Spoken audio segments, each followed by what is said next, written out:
Hello everyone, welcome to my channel. कैसे हैं आप सब? उम्मीद आप सब बहुत अच्छे होंगे, मस्त होंगे और स्वस्थ भी होंगे। और आपका तैयारी भी कैसा चल रहा है? अच्छे से चल रहा है या नहीं? आज हम पढ़ने वाले हैं नेक्स्ट टॉपिक कैरा। इसके पहले मैंने आपको पढ़ाया था उडोगोनियम। उडोगोनियम के जो भी जितने भी पोर्शन थे, उनके थैलस स्ट्रक्चर, फिर सिस्टमेटिक पोजीशन, उसके बाद से उसमें जो भी रिप्रोडक्शन थे, तो वो सब के बारे में मैंने आपको बता दिया। जो लोग वीडियो नहीं देखें वो प्लीज़ जाकर जरूर उसे देखें। और आज का मेरा नया टॉपिक है क्या? कैरा। कैरा भी क्या है? वो भी एक ग्रीन एल्गी है जिसके बारे में हम पढ़ेंगे।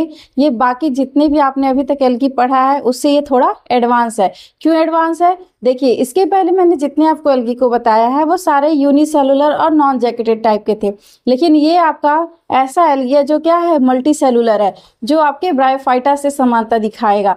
तो चलिए आप जानते हैं इसके बारे में पूरा डिटेल में। तो सबसे पहले हम जानेंगे क्या? सिस्टमेटिक पोजीशन, क्योंकि आपको पता है किसी भी मेंबर को पढ़ने से पहले हम उसका सिस्टमेटिक पोजीशन जानते हैं। तो सिस्टमेटिक पोजीशन की बात करें तो सबसे पहले क्या आएगा? किंगडम। किंगडम क्या है?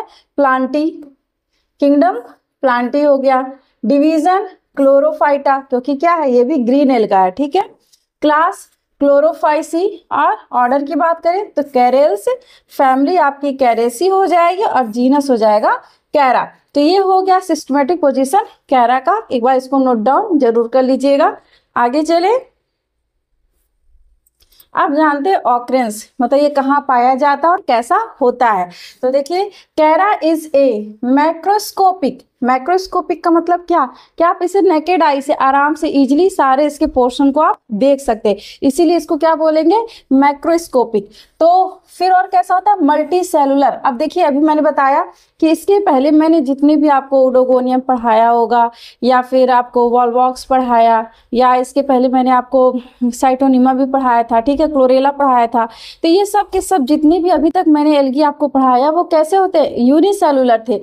लेकिन ये आपका कैरा जो है वो कैसा होता है?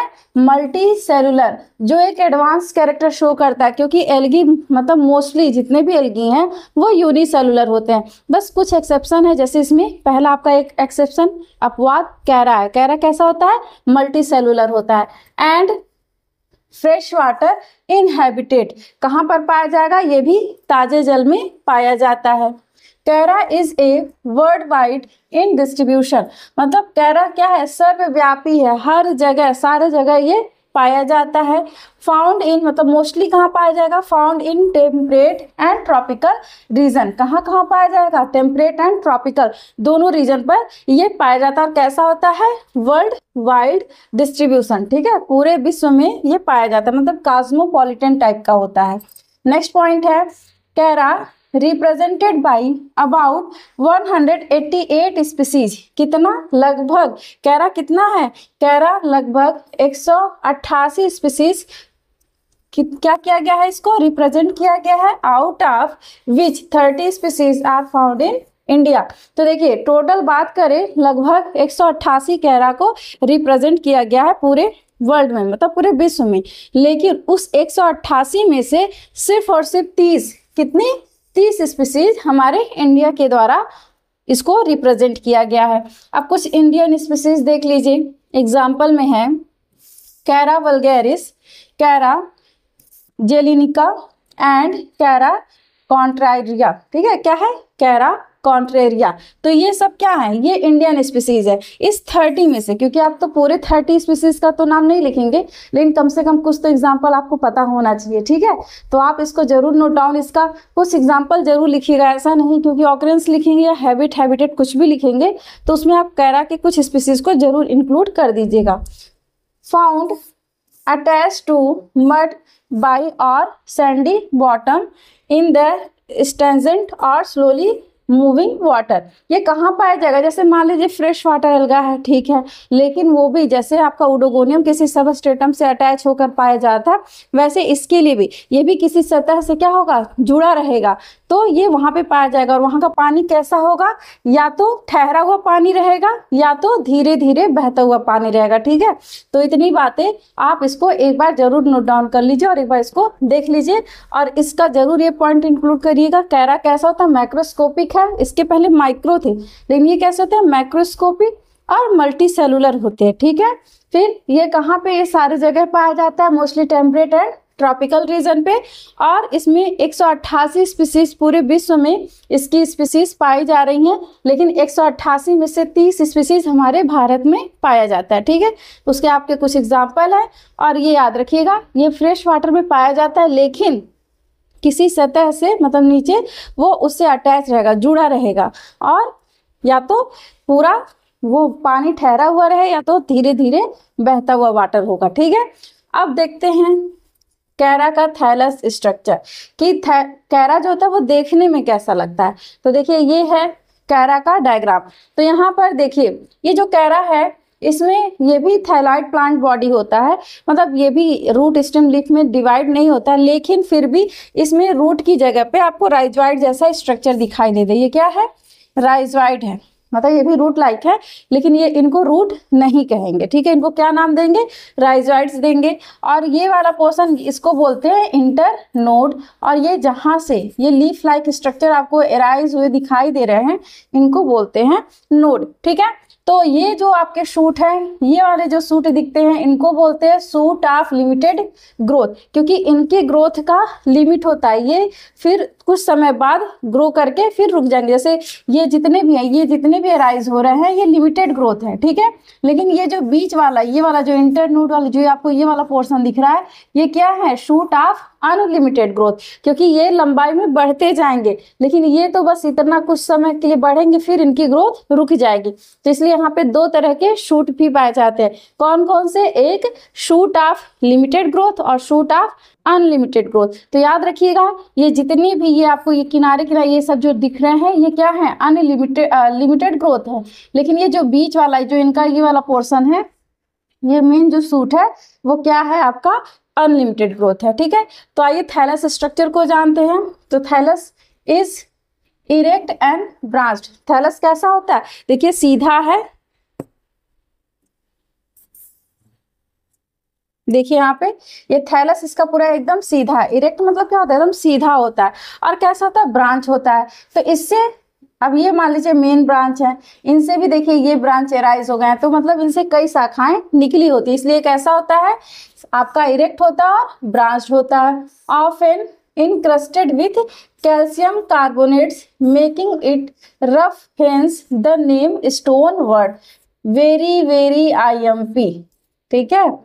याद रखिएगा बहुत इंपॉर्टेंट है, क्योंकि पूछा जाता है स्टोन वर्ड किसे कहते हैं, तो याद रखिएगा कैरा को ही बोला जाता है। क्यों बोला जाता है, जैसे ये जो आपका कैरा है इसके ऊपर, यहाँ पर इसके ऊपर जैसे मतलब यहाँ पे कैल्शियम कार्बोनेट जैसी इसके ऊपर डिपोजिशन पाए जाते हैं, इसके ऊपर कैल्शियम कार्बोनेट का डिपोजिशन होता है, इसीलिए जो कैरा का प्लांट बॉडी होता है वो थोड़ा रफ जैसा दिखता है, रफ लाइक स्ट्रक्चर पता चला, छूने पे कैसा लगेगा, थोड़ा रफ जैसा दिखेगा। क्यों, क्योंकि इसके ऊपर कैल्शियम कार्बोनेट का डिपोजिशन होता है, इसी की वजह से इसको नाम दिया जाता है stone word.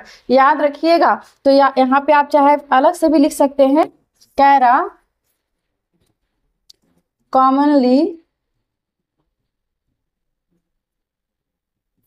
known as stone wort, stone wort, ठीक है। ये बहुत इंपॉर्टेंट पॉइंट है, तो याद रखिएगा कैरा को स्टोन वर्ड कहा जाता है। क्यों कहा जाता है, क्योंकि इसके ऊपर क्या पाया जाता है, इंक्रस्टेड विथ, किससे इंक्रस्ट होता है, कैल्शियम कार्बोनेट से, ठीक है। तो इसीलिए इसको बोलते हैं स्टोन वर्ड। अगला पॉइंट है, thallus is erect branched and attach to the substratum by rhizoids. तो जो कैरा का थैलस होता है, जो इरेक्ट है, ब्रांच्ड है, वो किससे अटैच होता है, इस राइजोइड से। तो राइजोइड एक रूट लाइक स्ट्रक्चर है, लेकिन ये उसकी तरह फंक्शन परफॉर्म नहीं एकदम करता है, क्योंकि इसमें जो रूट हेयर होते हैं वो सब एराइज नहीं होते, इसलिए इसको राइजोइड बोला जाता है, ठीक है। तो ये इसी से ही ये पूरे इसके पार्ट जो होते हैं कैरा के, वो क्या होते हैं, अटैच होते हैं। It is differentiated into rhizoids and main axis. जो कैरा का मेन स्टेम है, जो कैरा का ये पूरा स्टेम है, वो कितने पार्ट में, वो 3 पार्ट्स में डिवाइड होता है। कौन कौन सा, एक आपका हो गया राइजोइड्स, दूसरा सॉरी ये दो पार्ट में डिवाइड होगा। एक आपका हो गया राइजॉइड्स और दूसरा होता है मेन एक्सिस, क्योंकि मेन एक्सिस फिर डिवाइड होता है आगे इन पार्ट में, लेकिन यहाँ पे सिर्फ आप मेन इस पूरे प्लांट बॉडी को, थैलस को पूरा देखेंगे तो देखिए ये इतने एक पार्ट हो गए और ये हो गया अकेला, मतलब ये पूरा कैरा आपका दो पार्ट में डिवाइड होता है। तो अगर पूछ लिया जाए कैरा कितने पार्ट में डिवाइड होता है तो दो पार्ट में, एक आपका हो गया राइजॉइड्स और दूसरा हो जाएगा मेन एक्सिस। अब इन सब के बारे में डिटेल में जानते हैं, मेन एक्सिस क्या है, फिर राइजॉइड्स क्या है, ठीक है। तो चलिए आगे देखते हैं। तो सबसे पहले हम जानेंगे राइजॉइड्स के बारे में कि राइजॉइड्स कैसा होता है। तो राइजॉइड्स होता है मल्टी सेलुलर, वैसे भी मेन प्लांट बॉडी कैसा है, मल्टी सेलुलर है, तो इसका राइजॉइड्स भी कैसा है, मल्टी सेलुलर है। कैसा होता है, कलरलेस होता है। क्यों, क्योंकि अब वो फोटोसिंथेसिस नहीं करेगा। तो याद रखिएगा कैरा का जो राइजॉइड्स होता है वो फोटोसिंथेसिस में भाग नहीं लेता है। क्यों नहीं लेता है, क्योंकि वो कैसा होता है, कलरलेस होता है। ब्रांच्ड होता है, क्योंकि इसका आप यहाँ पर देखिए जो राइजॉइड्स है वो भी ब्रांच्ड होता है, उसमें भी शाखाएं निकली रहती है। देखिए यहाँ पर ये मान लीजिए ये मेन, अभी मान लीजिए ये मेन है, फिर यहाँ से देखिए ऐसे, फिर इनसे इस तरह से एराइज है, मतलब इसमें भी क्या होते हैं, ब्रांच होते हैं।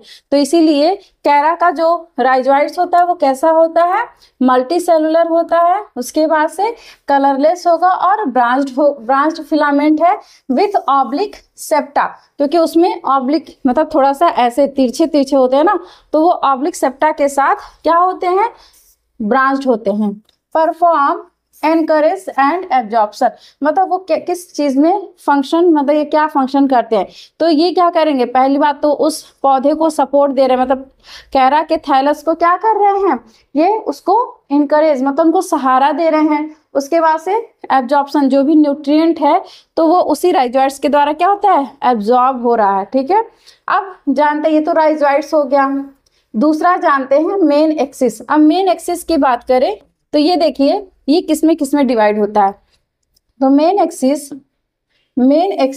Is differentiated into nodes and inter node. ये बात याद रखिएगा, क्योंकि इसके पहले मैंने जितने भी मेंबर पढ़ाए थे वहाँ पे आपको नोड और इंटर नोड नहीं दिखाई देते, लेकिन यहाँ पर कैरा में क्या होता है, नोड और इंटर नोड दिखाई देता है। नोड और इंटर नोड समझते हैं, जैसे आपने बम्बूसा देखा हो, बांस देखा होगा, बांस हो गया, चाहे कह सकते हैं धान गेहूँ, इन सब का जब आप उनका स्टेम देखेंगे तो इस तरह से उनमें ऐसे ऐसे स्ट्रक्चर दिखाई देते हैं कि नहीं दिखाई देते हैं।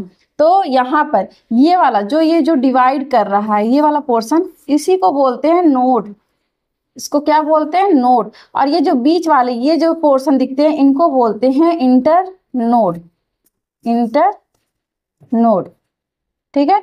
तो वैसे कैरा भी किसमें डिवाइड होता है, नोड एंड इंटर नोड में डिवाइड होता है। तो यहाँ पर देखिए ये इसका ये वाला पोर्शन, ये जो आपको दिखाई दे रहा है इसको क्या बोलते हैं, ये वाला जो रीजन दिखाई दे रहा है इसको बोलते हैं नोड। क्या बोलेंगे, नोड।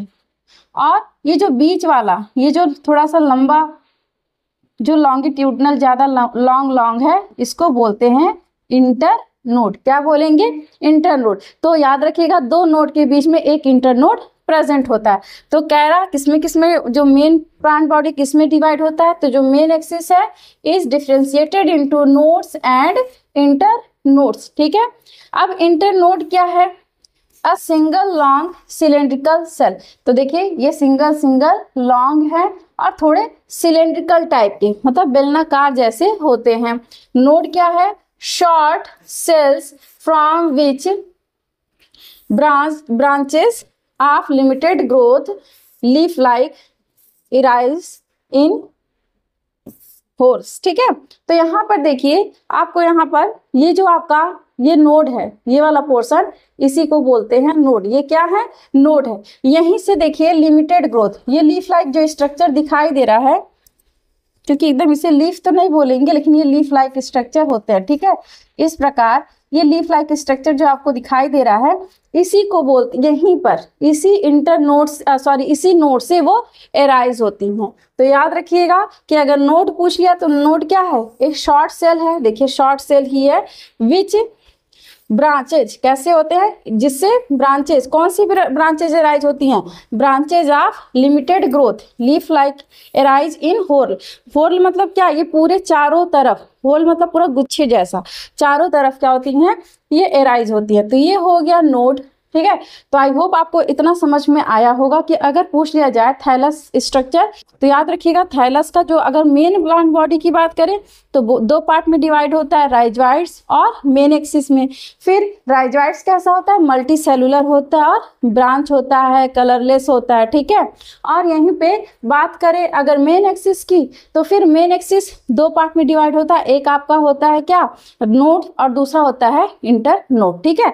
तो नोड जो होता है वो स्मॉल सेल होता है और वो उससे लीफ लाइक स्ट्रक्चर निकलती हैं, जो कैसे होते हैं, लिमिटेड ग्रोथ शो करते हैं। और बीच में आपका पाया जाता है इंटरनोड, जो कैसा होता है, सिलेंड्रिकल होता है। तो इतनी बातें आपको समझ में आ गई। अब एक और इसमें जो अगर बात करें अब इस ब्रांचलेट्स से, मतलब ब्रांचलेट्स कह सकते हैं, लेकिन ये भी लीफ लाइक वही जो स्ट्रक्चर है उसी की बात की जा रही। जो ये आपको दिख रहा है, ये वाले जो लेटरल लीफ लाइक स्ट्रक्चर दिख रहा है, ये एकदम लीव्स नहीं होते, इसलिए यहाँ लीफ लिखना वैसे सही नहीं है, इसको लिख सकते हैं लीव्स लाइक स्ट्रक्चर कह सकते हैं, ठीक है, लीफ लाइक स्ट्रक्चर, ठीक है। तो अब ब्रांचलेट्स क्या हैं, तो होल एट ईच नोड, मतलब जितने भी नोड आपको दिख रहे हैं प्रत्येक नोड पर, देखिए यहाँ पर भी ये हो गए, यहाँ पे ये इस नोड पे हो गए, फिर इस नोड पर भी देखिए यहाँ पे एराइज हो रहे हैं कि नहीं, यहाँ पे भी, मतलब प्रत्येक नोड पर जो आपको लीफ लाइक स्ट्रक्चर दिखाई दे रहे हैं इन्हीं को बोलते हैं ब्रांचलेट्स। क्या बोलेंगे, इसी को बोलेंगे ब्रांचलेट्स, ठीक है। ये क्या है, इसी को बोलते हैं ब्रांचलेट्स बोलते हैं। Each branchlet also show node internode structure, मतलब अब देखिए अभी तक तो आपको मेन एक्सिस में आपको नोड और इंटरनोड दिखाई दे रहा था, लेकिन इस ब्रांचलेट्स पर भी नोड और इंटरनोड दिखाई देते हैं। यहाँ पर इस तरह से, यहाँ पर ये नोड होते हैं और ये बीच वाले पोर्शन सब जगह ये नोड हो गए, ये क्या है, ये नोड है इसके, और ये बीच वाला पोर्शन इसको बोलेंगे, ये हो गया, इसे क्या बोलेंगे, ये नोड है, किसका, इस ब्रांचलेट्स का नोड है। और ये वाला क्या है, इंटरनोड, इंटरनोड, ठीक है। तो इतनी बातें समझ में आई कि अगर बात करेंगे ब्रांचलेट्स की, तो ब्रांचलेट्स क्या है, एक लीफ लाइक स्ट्रक्चर है। तो ये क्या होता है, होल एट ईच नोड, मतलब एक तरह से पूरा गुच्छा है, मान लीजिए यही, ये इसको हम बोल दिए नोड, और ये हो गया इंटर नोड, फिर यहाँ से नोड ऐसे प्रेजेंट होगा, तो इसी से चारों तरफ ऐसे लीफ लाइक स्ट्रक्चर निकला रहता है, उसी को बोलते हैं ब्रांचलेट्स, ठीक है। और वो ब्रांचलेट्स में भी नोड और इंटर नोड पाए जाते हैं। तो इतनी बातें आपको क्लियर हो गई, यहाँ तक किसी को कोई डाउट? देखिए अगर आपको कोई भी प्रॉब्लम हो तो आप लोग जरूर कमेंट करके बताइए, क्योंकि आप कमेंट नहीं करेंगे, पूछेंगे नहीं, तो हमको कैसे पता चलेगा कि आपको क्या समझ में आ रहा है, क्या नहीं आ रहा है। जो भी आपको डाउट हो आप लोग जरूर पूछें। और याद रखिए, आप जब भी मान लीजिए वीडियो देख रहे हैं, जब भी कुछ भी किसी का देखिए, कुछ भी करिए, लेकिन बिना पेन कॉपी लिए मत बैठा करिए, उसको जरूर नोट डाउन करते चलिए। भले आपने नोट्स बनाया भी हो फिर भी लिखा करिए। इससे क्या होगा, आप देखते रहेंगे, लिखते रहेंगे, तो आपको जल्दी वो चीज़ें और जल्दी याद हो जाती हैं। क्योंकि देखिए याद करना बड़ी बात नहीं होती है, लेकिन उसको लंबे समय तक अपने दिमाग में सेट करना बड़ी बात होती है। तो वो कैसे होगा, जब तक आप बार बार प्रैक्टिस नहीं करेंगे। तो ऐसा नहीं कि आपको याद है तो बस ऐसे ही देख लिए, तो ऐसे नहीं। अगर आप उसको थोड़ा सा साथ में नोट डाउन करते चलेंगे तो वो चीज़ें और आपको ईजी क्लियर हो जाएंगे, ठीक है। और आप चाहें तो इसको फिर शॉर्ट नोट टाइप का भी लिख सकते हैं, कि मान लीजिए हम सिर्फ ब्रांचलेट्स हेडिंग डाल के आप उसके जो मेन कैरेक्टर, जैसे आप कह सकते हैं होल लिख सकते हैं, फिर उसका से क्या लिख सकते हैं, नोड एंड इंटर नोड, मतलब वो दो पार्ट में डिवाइड होता है। इसी तरह से आप छोटा छोटा कमेंट लिख सकते हैं, ठीक है। आप जानते हैं रिप्रोडक्शन इन कैरा। इसके पहले मैंने आपको थैलस बता दिया है, थैलस का स्ट्रक्चर आपको समझ में आ गया होगा पूरा, उसका अच्छे से मैंने उसको पूरा एकदम क्लियरली उसको आपको एक्सप्लेन किया है। अब हम जानेंगे रिप्रोडक्शन कैसे होता है। तो रिप्रोडक्शन समझ रहे हैं, जनन, कैरा में जनन कैसे होता है। तो अब देखिए जो कैरा होता है, कैरा रिप्रोड्यूसेस बाय फॉलोइंग मेथड्स। कौन कौन से मेथड, एक आपका होता है वेजिटेटिव मेथड, वेजिटेट लिखा है, वेजिटेटिव मेथड और दूसरा होता है सेक्सुअल मेथड। कौन कौन से, देखिए इसमें दो तरह के सिर्फ रिप्रोडक्शन पाए जाएंगे, एक आपका पाया जाएगा वेजिटेटिव, दूसरा होगा सेक्सुअल रिप्रोडक्शन। तो इस पोर्शन में मतलब इस सेशन में मैं आपको बस वेजिटेटिव रिप्रोडक्शन बताऊंगी और नेक्स्ट पार्ट में हम पढ़ेंगे सेक्सुअल रिप्रोडक्शन। तो इसके भी सेक्सुअल रिप्रोडक्शन जैसे आपने ओडोगोनियम में पढ़ा था कि वहाँ पर भी स्पेशल आपके क्या थे, मेल जो एंथ्रीडियल सेल थे वो दो तरह के वहाँ पे सेल बना रहे थे। एक आपका था क्या, एक था वहाँ पे जैसे बन रहा था आपका मैक्रेंड्रस स्पीसीज, नेनेंड्रस स्पीसीज, वैसे यहाँ पर जो सेक्सुअल रिप्रोडक्शन होगा यहाँ पर मेल और फीमेल गैमेट बनेंगे, ठीक है। और जैसे आपने पीछे एंथ्रीडियम और ऊगोनियम पढ़ा, तो यहाँ पर एंथ्रीडियम और ऊगोनियम की जगह पे हम पढ़ेंगे ग्लोब्यूल्स और न्यूक्लियस। ये क्या है, रिप्रोडक्टिव ऑर्गन है, लेकिन कौन किसके ऑर्गन है ये हम नेक्स्ट पार्ट में जानेंगे, ठीक है। आज हम बस क्या जानेंगे, वेजिटेटिव मेथड। तो चलिए जानते हैं कैसे होता है वेजिटेटिव रिप्रोडक्शन। तो ये सिंपल सा है।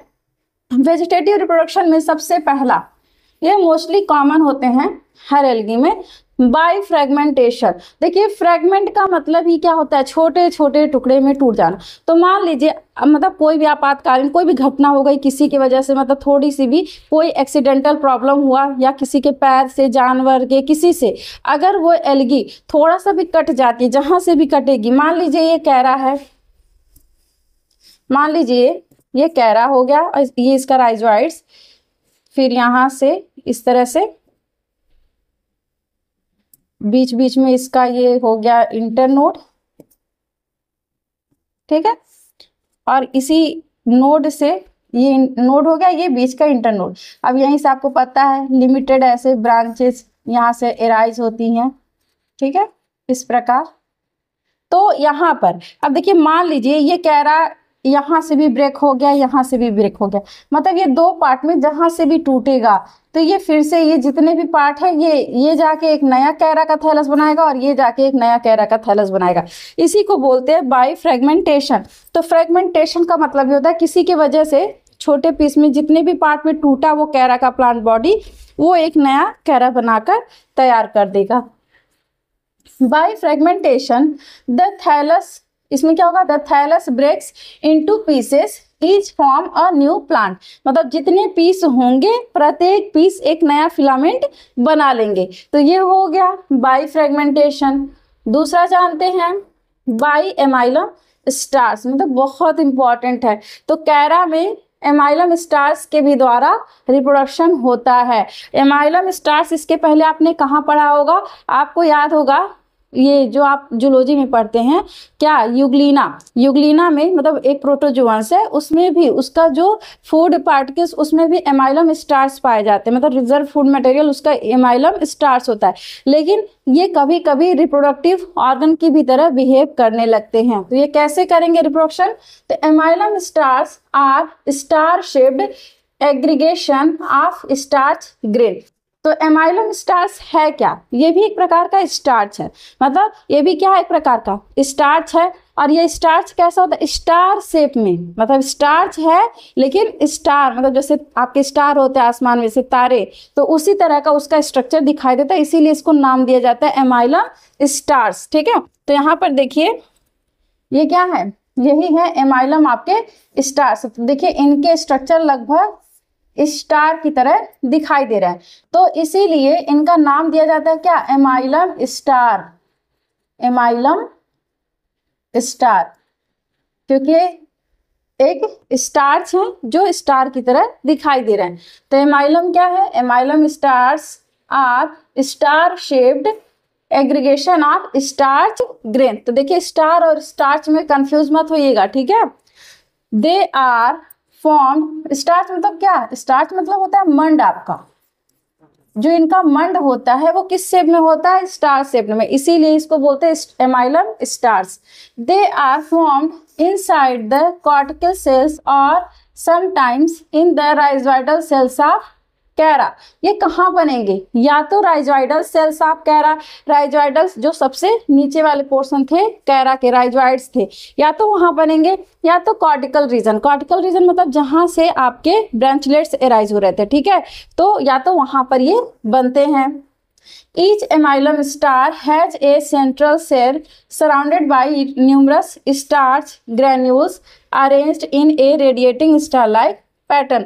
मतलब यहाँ पर देखिए एक छोटा सा स्टार शेप्ड, यहाँ पर क्या पाया जाता है, सेंट्रल सेल पाया जाता है। ये क्या है, यहाँ पे एक छोटा सा सेंट्रल सेल पाया जा रहा है और ये बहुत सारे स्टार शेप्ड स्टार्च से क्या हुआ है, घिरा हुआ है। तो इसीलिए इसको, इसका जो पैटर्न कैसा होता है, स्टार लाइक पैटर्न होता है, एक स्टार की तरह दिखाई देता है। These amylum starch act as reproductive और पेरेंटिंग बॉडीज। मतलब ये एमाइलम स्टार जो आपको दिख रहा है वो किस तरह बिहेव करता है, या तो रिप्रोडक्टिव ऑर्गन की तरह या तो पेरेंट बॉडी की तरह ये बिहेव करता है।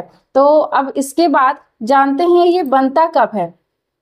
ड्यूरिंग अनफेवरेबल कंडीशन, मान लीजिए जब भी अनफेवरेबल कंडीशन आया, तो अनफेवरेबल कंडीशन मैंने आपको हर वीडियो में बताया कि मतलब क्या होता है। ऐसे मान लीजिए सूखा पड़ गया, बहुत सर्दी पड़ गई, ठीक है, मतलब बहुत या तो पानी की कमी हो गई या तो भोजन की कमी हो गई, तब यहाँ पे बनेंगे क्या, एमाइलम स्टार्स। इसके पहले जैसे आपने एकाइडिड्स पढ़ा होगा वैसे यहाँ पे एमाइलम स्टार्स बनते हैं, ठीक है।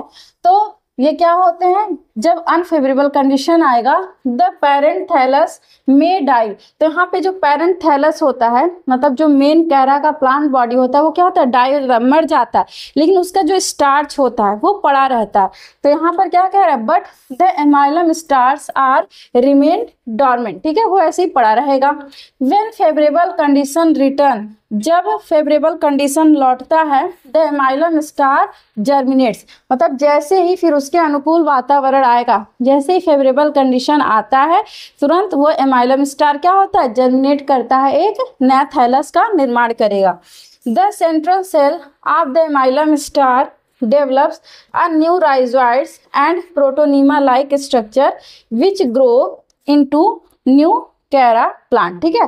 तो यहाँ पर जो आपका एमाइलम स्टार का जो सेंट्रल सेल था, यहाँ पर ये जो वाला पोर्शन है, ये वाला जो आपको दिख रहा है, यही वाला पोर्शन क्या होगा, जर्मिनेट करता है जब फेवरेबल कंडीशन आएगा, और वो फिर उसमें किसमें डिफ्रेंशिएट हो जाएगा, राइजोइड्स में हो जाएगा।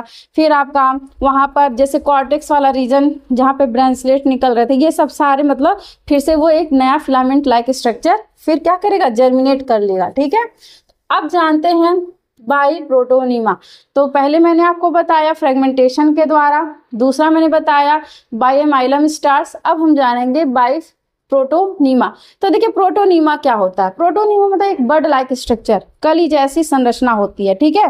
तो ये वहाँ पे कभी कभी जो आपका लिमिटेड ग्रोथ होता है वहीं पे एक बर्ड लाइक कली लाइक स्ट्रक्चर या राइजोइडल रीजन से क्या होगा, एक प्रोटोनीमा निकलता है, और यही प्रोटोनीमा एक क्या करेगा, नया प्लांट बॉडी बना लेता है। जैसे आपने किसी का अंकुरण देखा, से मान लीजिए चना आपने रख दिया कुछ देर के लिए, फिर उसको 1-2 दिन के लिए रख देंगे तो उसमें अंकुरण हो जाता है, ठीक है। तो वहाँ पे क्या होंगे, जो थोड़ा सा उनका अंकुरण प्लस वो जो चने का पोर्शन, उसको मिला के हम पूरा प्रोटोनीमा नाम दे सकते हैं। सिम वैसे ही यहाँ पे उसी तरह से स्ट्रक्चर दिखाई देता है।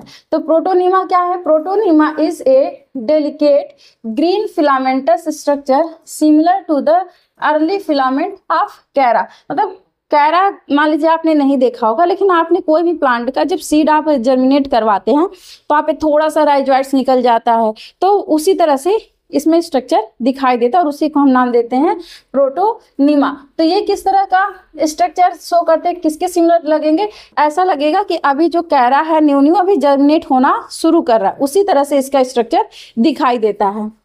It consist of elongate cell arranged in a single row, मतलब एक सिंगल रो में अरेंज होते हैं, just like the filament of Chara, जैसे कैरा का फिलामेंट होता है, ठीक है। It grow by apical cell division, ये किसके द्वारा जर्मिनेट करेंगे, इसमें जो इसका एपिकल सेल है, ऊपर वाला पार्ट है, वो क्या करेगा, डिवाइड करेगा। The protonema act as the first stage of a new Chara plant, मतलब ये एक तरह से क्या बिहेव करता है, एक पहला स्टेज बिहेव कर, मतलब पहला स्टेज जो जर्मिनेशन का पहला स्टेज होता है, जैसे कैरा तुरंत अभी जर्मिनेट होना शुरू हो रहा है, ये उसी तरह से ये फंक्शन परफॉर्म करता है। It grows further by repeated cell division and differentiates into the main plant body thallus of Chara. मतलब अब ये प्रोटोनिमा क्या करेगा, बार बार डिवीजन करेगा, डिवीजन करके उस थैलस का क्या करेगा, पूरा एक जैसे आपका कैरा का मेन प्लांट बॉडी होता है, जितने पार्ट में डिफ्रेंशिएट होता है, तो वो उसी तरह से एक पूरा एक थैलस का निर्माण कर लेगा। तो ये हो गया प्रोटोनिमा के द्वारा रिप्रोडक्शन। तो आई होप आपको पूरा ये वेजिटेटिव रिप्रोडक्शन समझ में आ गया होगा। तो बाकी का हम जो आपका जो सेक्सुअल रिप्रोडक्शन बच रहा है उसको हम पढ़ेंगे नेक्स्ट सेशन में। तो आज के लिए बस इतना ही, मिलते हैं नेक्स्ट वीडियो में। Thank you.